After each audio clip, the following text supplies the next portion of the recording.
So good morning, everybody. Thank you for joining us this morning. So this is going to be the first in a series of 5 podcasts that we do with Lee Bridges, who is from Reform Financial. So thank you very much for joining us this morning, Lee. So the first one that we're kicking off with, which I'm really excited about, is going to be about getting out of the rat race. So I will hand it over to you, Lee. Thank you so much for having me. Really appreciate it. And hopefully I can add a little bit of value maybe. The reason that I wanted to talk about this is that something that comes up so often in my line of work, where we deal with businesses from sort of self-employed, freelancers, side hustlers and people like that, right through to sort of multi-million pound turnover businesses. And the same thing keeps coming up, and it's about, how do I get out? How do I stop this being a bit of a schlep? You know what I mean? A bit of a slog kind of thing. How do I get my weekends back? Does it matter that I have a weekend? Should Monday feel different to Sunday, you know? And it's something that's really dear to my heart, because I've always thought to myself, if you're a business owner, one of the benefits is that you can go shopping in the middle of the day, or you can go to the gym at like 11 in the morning, but you're normally working around the clock, and it's, you know, Christmas Day, Boxing Day, things like that. So we get a lot of people come through our doors that sort of say the same thing, and they're maybe running a really successful business and they're just stressed as hell. You know, they've got no time for the family, no time for the kids, no time to do whatever their passions and hobbies are. And like you said, that's one of the reasons that you set up your own business. Well, a lot of the time people set them up because they want that flexibility around home life, to be able to run their business and pick the kids up from school, drop the kids off from school, you know, go to the hairdressers, go to the gym, exactly like you said. 100%, exactly that. And the thing is, it's because we notice a lot of the time as well that I think sometimes things is not taught at school, right? There's so many of these things that aren't taught at school, you know, from how to balance your books and do that kind of stuff, how to change a light bulb, you know, how to have good relationships, raise children, things like that. They're just not taught at school a lot of the time. So a lot of us grow up to think that we have to do this 9 to 5 and it has to be this and it has to do this kind of salary and blah, blah, blah. And a long time ago, I sort of started thinking to myself, I was like, this sucks. I don't want that for myself. I'm sure that's fine for some people, but I kind of figured, like, I saw my parents getting older and getting to the point where, you know, they're getting to retirement and, you know, their body's not as good as it used to be. So they've waited all this time to then retire and then do what they love afterwards. And it kind of just seemed a bit mad to me. And I just, you know, I felt like I was going around in circles a lot. So what we wanted to do with Reform was open up the doors to be able to try and nurture people through that journey of like, right, okay, there is another side of life. You don't have to, you know, you can go and work from here or travel around the world doing things that you enjoy, and you can see your family and you can have time to look after yourself and keep fit and healthy and whatever it is. So with this in mind, I always call it the rat race. It's probably not exactly that, because even I think all the best of us are still living on the same grid and still paying our taxes and everything like that. And definitely don't get me started on that. But there's a kind of process that I've found really, really helpful, that we work with a lot of our clients with, and seems to get really good results and is really beneficial. And that's just being able to step back from what you're doing and ask yourself why. I know it sounds really obvious, but the amount of times that people don't necessarily sit there and go, why am I doing this? Mm-hmm. What is the reason behind the fact that I am, you know, working 29 hours a day kind of thing? What's the reason I'm working on Christmas Eve? Is there a benefit to it? Is there an outcome? Is there a reason that I'm doing this?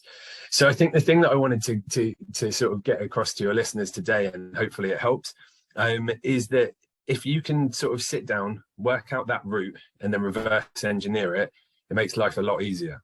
I'll give you an example. So, for instance, my previous business, which I lost to COVID quite dramatically, definitely not a sob story or anything bad. I quite like being backed in a corner. Don't think my hair's going to grow back, but I enjoy the resilience that you need, kind of thing. So I lost that business, and we started to scale, and we were doing really well. It's in the entertainment industry. I'm a touring musician by trade back in the day. And I didn't know what I was doing. I hadn't checked the market. I literally didn't know what I was doing. I understood sort of the bare bones of how to run a business. Mm-hmm. But what I realized after losing that, and without going down that rabbit hole, I realized that without any type of planning whatsoever, and without a goal, without an actual specific, like, I don't know, it might be a number. It's like, right, okay, I want to cash out at 7 million quid. That's what I want. Okay, cool. You can work backwards from that. When I was a touring musician, it'd be like, you know, okay, I want to play that specific venue. Okay, well, I can work backwards from that. I've got an idea how to get out. Otherwise, you're just on autopilot going round and round in circles, and you can banging your head against the wall kind of thing. So I think if I could get something across from this that I think would be helpful, is to work out what that number is or what that looks like. It doesn't have to be a number. It could be, you know, I want to get the business to here, or I want to do this with it. I want this many employees. I want to, you know, I want my payroll to be here. I want to help this many people. I want to, you know, whatever that is, have that down, work that out, and then reverse engineer it. Yeah. And then you are one step closer to getting outside of that rat race that seems very, very sort of, it's just hard, isn't it? I just always thought to myself, I don't know about you, I just don't want to spend my life sort of jumping for everyone else's hurdles and kind of then realizing that my time's gone. It's the most precious thing, right? Does that make sense? Is that sort of helpful? Absolutely. Yeah. So, I mean, I listen to a lot of audiobooks which are very much based around the same thing, and it's about having a blueprint, isn't it?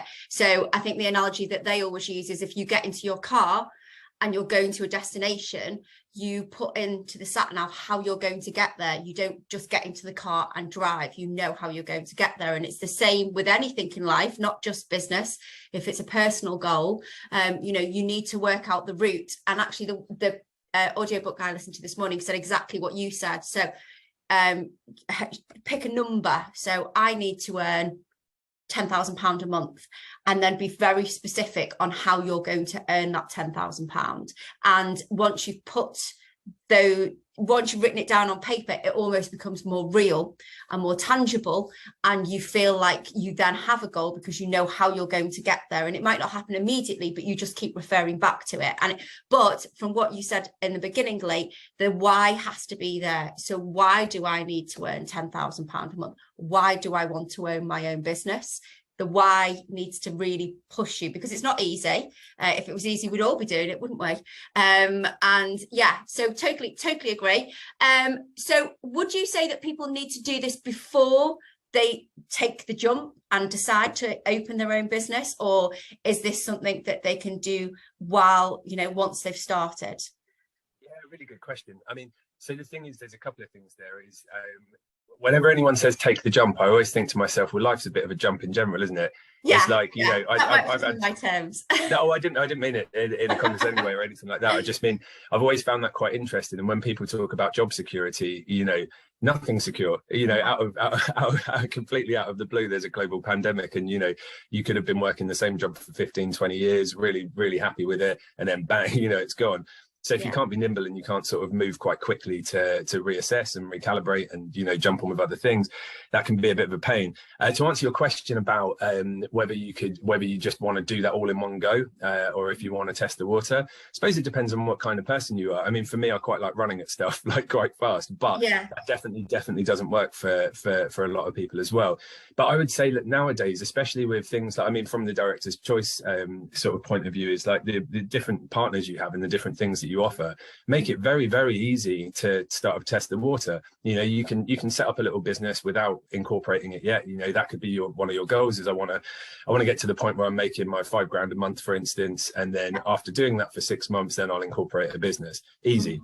It's not, you know, it's not as big and scary. But I think the thing here, and the way that I'd always explain it, is it's kind of like building a house. And the idea is that to build a house, you need foundations. Now, from my point of view, foundations are things like you're talking about, like reading or listening to books, audio books, surrounding yourself with people that help get the best out of you, putting yourself in positions that are outside of your comfort zone so that you're constantly working, you know, not getting complacent, all of those kind of things.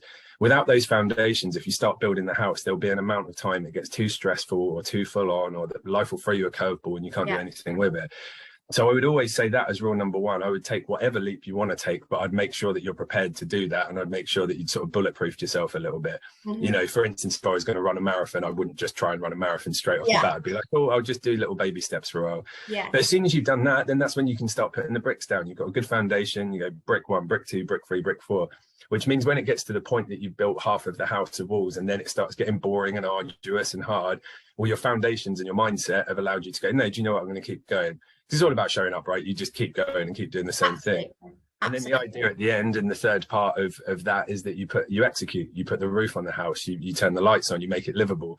And that's that last bit. That might be a business sale, that might be exiting your company, that might be whatever that goal is in your life. So I always look at things like that. So to answer your question, I think it doesn't matter. It's whatever is right for you. If you want to start a business, but you want to do it around your normal salaried job, do it. you know, start a little side hustle. There's nothing wrong with that. Get as much advice as you can, listen to as many people as you can that you think would be of benefit. You know, frequent places like the Director's Choice, where, you know, there's just a plethora of like really helpful stuff there, and really good network as well, you know. So does that kind of answer the question? Absolutely. Yeah. Well, that's been really, really interesting. Anybody who wants to find out more, you can find Lee on thedirectorschoice.com. He is one of our brokers, so you would find him in the funding option. And just to kind of reiterate kind of what you've said as well, people who are setting up a business, you know, setting up a business is the easy part almost, isn't it? Because that's what you know about the product or the service. It's running a company that's the stressful part.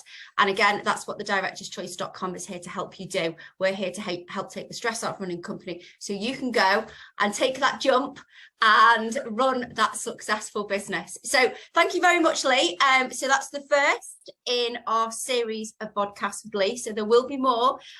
So thank you very much for joining us, and I look forward to the next one with you. I appreciate you having me. Have a wonderful day. Cheers, Sam. Thanks very much. Bye.